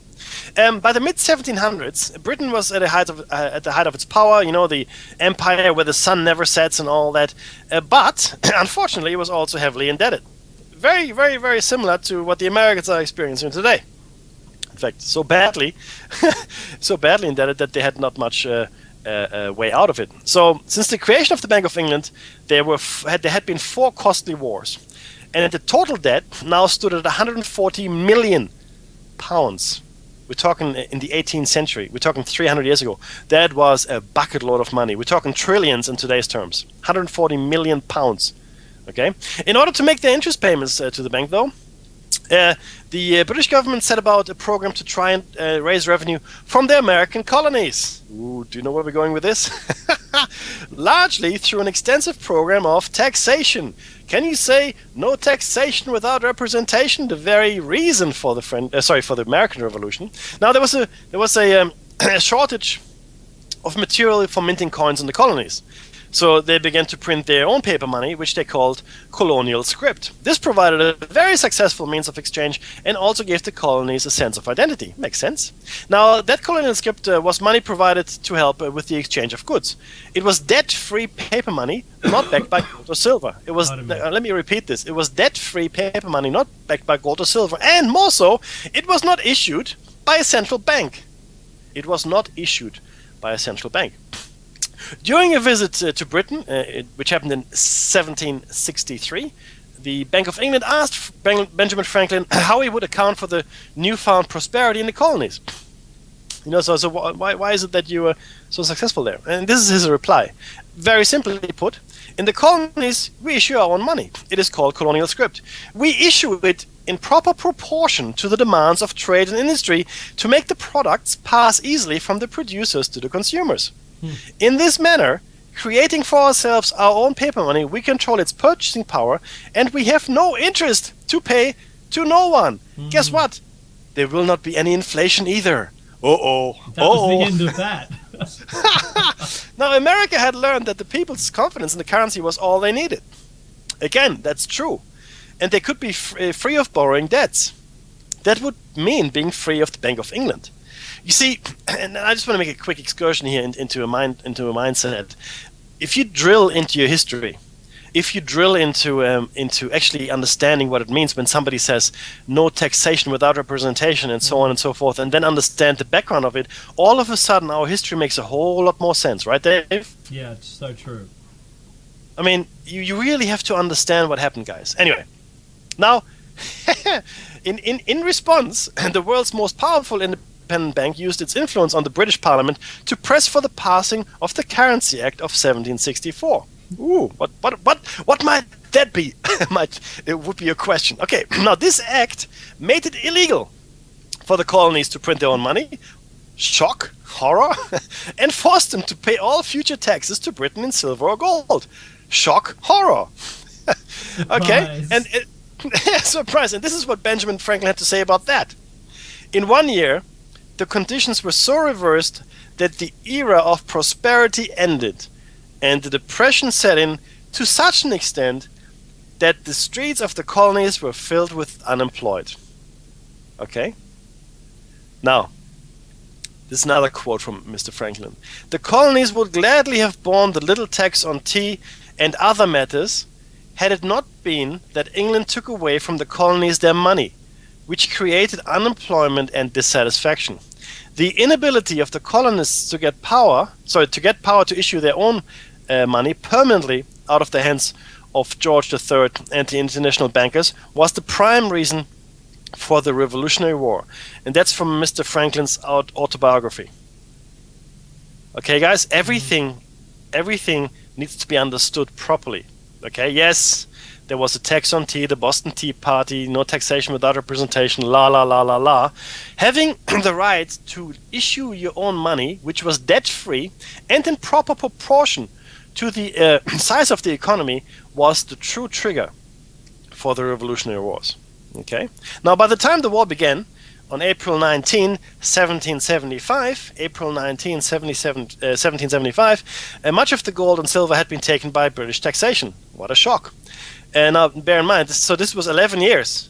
So the American colonies had suffered for 11 years under this new system, right? And so I guess it took a lot for them to get to this point. Mm-hmm. They were left with no other choice but to print money to finance the war. Now, what is interesting is that the colonial script was actually working so well, it became a threat to the established economic system of the time. The idea of issuing money, as Franklin put it, in proper proportion to the demands of trade and industry and not charging any interest was not causing any problems or inflation. Mm-hmm. This, unfortunately, was alien to the Bank of England, which only issued money for the sake of making a profit for its shareholders. Hang on. Dave, yeah. What is the only chartered objective of a corporation these days? To make money. Correct, sir. Make profit for its shareholders. Uh-oh. That's right. Uh-oh. And as we know, all financiers believe that inflation is the driving force behind profit making. Yes, sir. And without it, the other doesn't exist.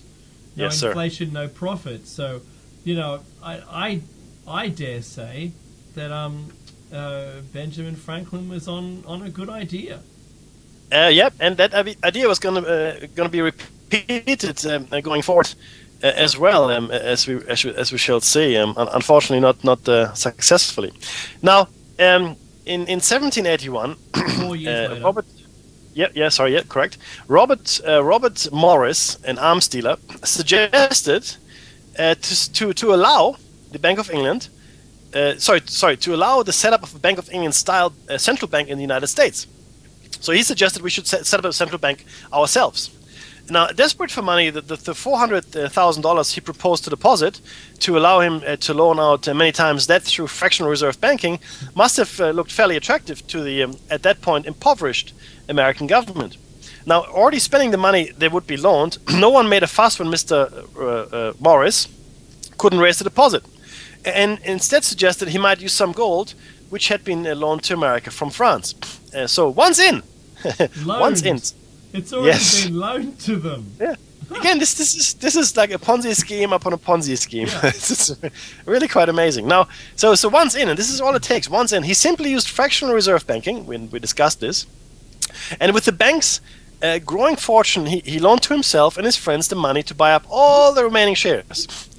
Loaned himself the money and his friends to buy more stuff. This is really crazy if you think about it.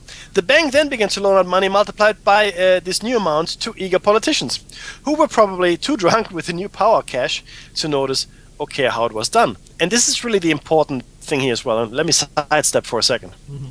People always say you have to be the smartest person in the room. Yes, but you have to realize that the bankers have created an environment that they know best. They have created the rules, they have created the whole monopoly set, the entire board is set up by them, and then they invite you to play. You don't know any of the rules, mind you, okay? And you don't know what newfangled things they have done. In fact, every time it looks like you might be winning, they change the rules on you. Okay, it doesn't matter how smart you are, okay? They will always outsmart you because you do not hold the rule book. They hold the rule book, and they will change the rules however it pleases them. And guess what? If they can't change the rules fast enough, or you're so smart that you keep outsmarting them, they will, well, you can guess it, get rid of you. Okay, and that's exactly what's been happening in the past. Okay, they will start wars with you. They will force you to do things you don't want to do because you might be too smart. So it is not enough to be the smartest person in the room. I mean, look at Enron. Enron, and I'm sorry to digress, speculated on complete fantasy future options or future stocks, energy consumption, things like that. I mean, it was a complete fantasy. Okay. But because it was couched in such abstract terms, and it was so obscured from ordinary people's understanding that everybody thought, wow, these guys are geniuses. And give them that due, they were, because they were the best flim-flam men in the business at the time. Okay, you're looking for a good con man, boom, go to Enron. But okay, so now. How long did the scam last, Mickey? 5 years. In 1785, the value of the American money dropped like a lead balloon, and the bank's charter did not get renewed. Okay, so I mean, hey, but we had 5 good years, right? it's really good, and the shareholders walking off with the interest did not go unnoticed by the governor. I mean, again, the money makers will always make their money. And this is what Governor Morris had to say. The rich will strive to establish the dominion and enslave the rest. They always did. They always will. They will have the same effect here as elsewhere. If we do not, by the power of government, keep them in their proper spheres. Okay, so if we don't control them, and this is the thing though, I mean, the movie Wall Street, the original one in the 80s with Douglas, Kirk Douglas' son, Michael Douglas. Greed is good. Greed is right, right? And now, individually, yeah, I understand people want the most. They want to get the best. I understand that. But once you become too greedy and you start affecting nations, and this is what these people are doing, it becomes questionable, right? But they will always try to be on top. There's nothing new. It's human nature. It's only too human. It is only too. I guess it's just too representative of the system we live in now and the world that was created to keep us in a cage. Okay, there's nothing monstrous about this. Okay, don't think that these are monsters. No, they're regular Joes, at least in that aspect. Okay, because we are still greedy little monkeys, apes, I should say. And I want to share this quickly with you. There's this experiment that was run. Chimpanzees were put in a cage, 4 or 5 of them, I can't remember the number, and there was a whole heap of bananas. Right? Like enough, more than enough to feed all the chimpanzees. What the strongest chimpanzees did, they would beat up the weaker ones and push them away from the heap of bananas so they wouldn't get any. But the strong ones would eat it. And in fact, they would defecate on it and the bananas would go off and spoil, but they would stop the weaker ones from eating them. And they could not eat them themselves because I said there were too many to be eaten and they eventually spoiled and couldn't be eaten by anyone. But it didn't matter, right? The principle here is this. We are still greedy little apes, okay? And even if we have no use for the stuff we have, we will not give it to anyone else. There's a German proverb I want to share quickly with you. Lieber den Magen verrenken als dem Bettler schenken. Now, what does that mean? And I don't want to put the Germans here on the spot because I think everybody thinks the same way. I'd rather put knots and twists into my stomach than give it to a beggar. So it's when you can't finish your meal, and you force yourself to finish it. Yeah. That's what you say. I'd rather, get a blow in the stomach and have my intestines explode before I give it to the poor guy in the street. That's really the sentiment here. Now, It didn't end here, of course.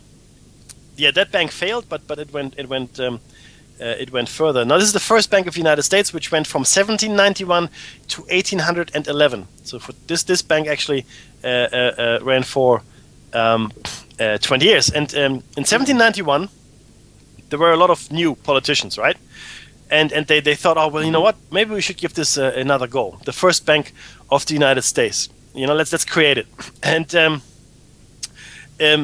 see, it not only deceptively named so to sound official, but also to take the attention away from the real first bank, which had been shut down. So it was called the First Bank of the United States, okay, as opposed to the first central bank that had been created.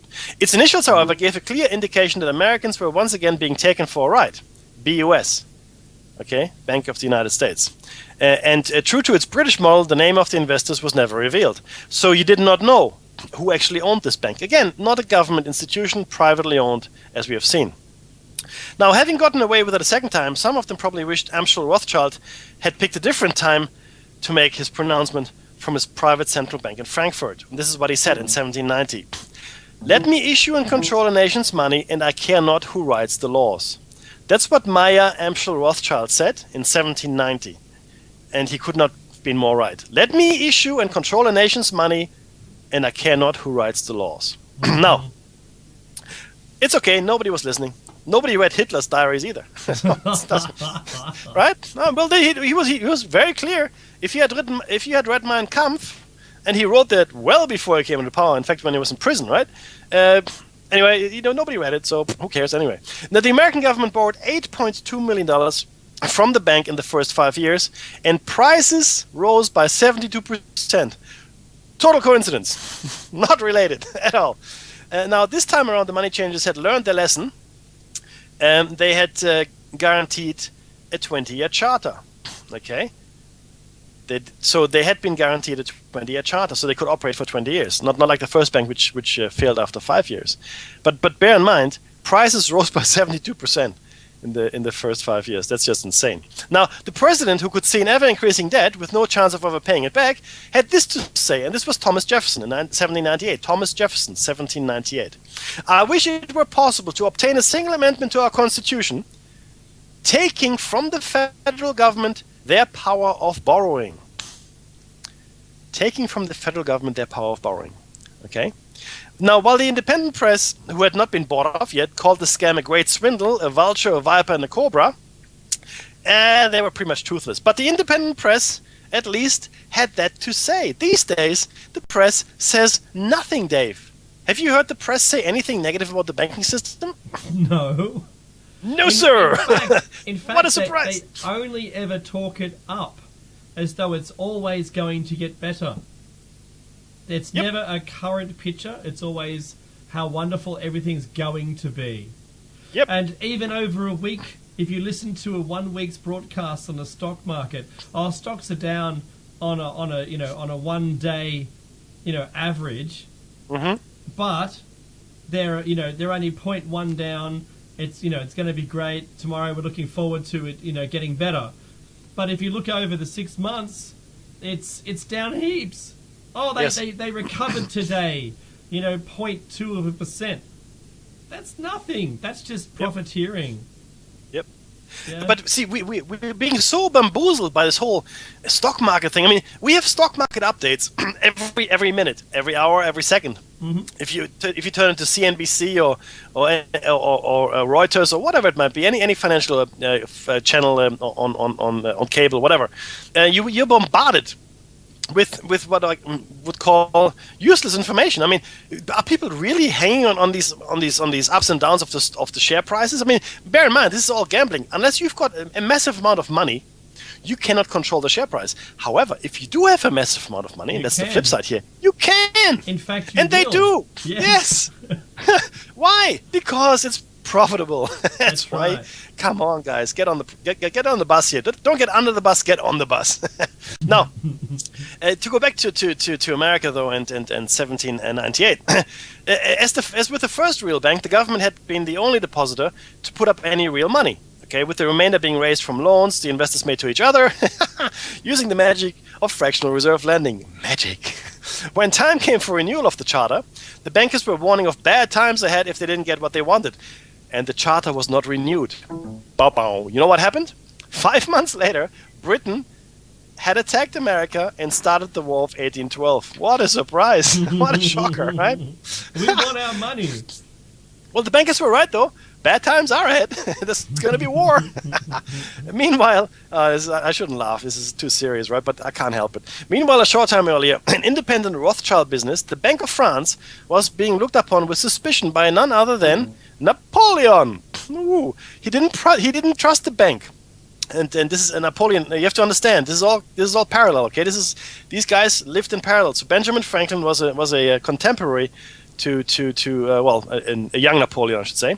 But these are all certainly Jefferson was a contemporary to Napoleon. So people try to dissect history and show it as separate boxes. This is one box of history, guys. One box. Now this is what he said. Napoleon, that is. When a government is dependent upon bankers for money, they and not the leaders of the government control the situation, since the hand that gives is above the hand that takes. Yeah, it's gravity. Money has no motherland. Financiers are without patriotism and without decency. Their sole object is gain, and he said that in 1815. For both sides of a war, and this is the end of the Napoleon quote, for both sides of a war to be loaned money from the same privately owned central bank is not unusual. In fact, nothing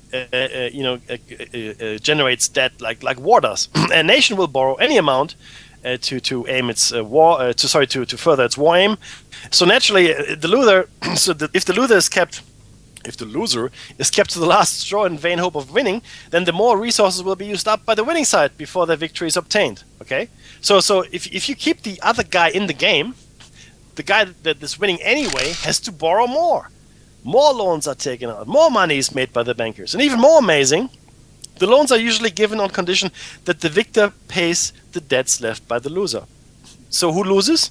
Never the banks. That's who loses, never the banks. That's so true.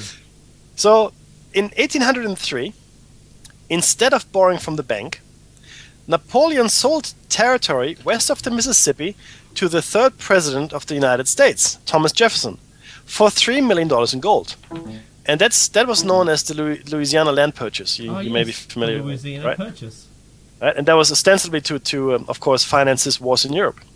$3 million richer in gold, Napoleon gathered an army and set about conquering much of Europe. Now, each place he went to, Napoleon found his opposition being financed by the Bank of England, making huge profits as Prussia, Austria, and finally Russia all went heavily into debt trying to stop him. 4 years later, with the main French army in Russia, Nathan Rothschild took charge of a bold plan to smuggle a shipment of gold through France to finance an attack from Spain by the Duke of Wellington. Ooh, you might be familiar with this battle. Wellington's attack from the south and other defeats eventually forced Napoleon into exile. It's the Battle of Waterloo, by the way, guys. Oh, Waterloo, Battle of Waterloo. Okay. However, in 1815, he escaped from his banishment in Elba, an island off the coast of Italy, and returned to Paris. By March of that year, Napoleon had equipped an army with the help of borrowed money from the Hubert banking house of Paris. With 74,000 French troops, which were led by Napoleon, and sizing up to meet 67,000 British and other European troops, 200 miles northeast of Paris on June 18th, 1815, it was a difficult one to call. And I want you to listen very carefully here. Back in London, so it was a very close battle, I would say, or that's what people expected. That's the point here. Back in London, the real potential winner, Nathan Rothschild, was poised to strike in a bold plan to take control of the British stock market, the bond market, and possibly even the Bank of England. Nathan, knowing that information is power, stationed his trusted agent named Rothworth near the battlefield. As soon as the battle was over, Rothworth quickly returned to London, delivering the news to Rothschild 24 hours ahead of Wellington's courier. No instant communication, no SMS, no WhatsApp, no Facebook in those days. People on horse and maybe some, errant carrier pigeon. A victory by Napoleon would have devastated Britain's financial system. Nathan stationed himself in his usual place next to an ancient pillar in the stock market. This powerful man was not without observers as he hung his head and began openly to sell huge numbers of British government bonds. Reading this to mean that Napoleon must have won and Rothschild had the information, everyone started to sell their British bonds as well. Okay? So if you're in a position of power and people look to you, they will follow you, and these become self-fulfilling prophecies. Okay? Now the bottom fell out of the market until you couldn't hardly give them away. Great English there. Meanwhile, Rothschild began to secretly buy up all the hugely devalued bonds at a fraction of what they were worth a few hours before. Yeah. Like I said, guys, the value is never lost. It just becomes less. And unless you sell it, the value loss is never realized. But once you sell it, it becomes a real loss. In this way, Mr. Nathan Rothschild captured more in one afternoon than the combined forces of Napoleon and Wellington had captured in their entire lifetime. Okay? The 19th century... Oh, there's the time. Guys, I will tell you what happened in the 19th century and how it became the age of Rothschild next week. Stay tuned, everyone, for show 122. And if you're listening to this on Facebook or YouTube or wherever it is you're listening to it, send us a message. Let us know what you think so far. Take care, everyone.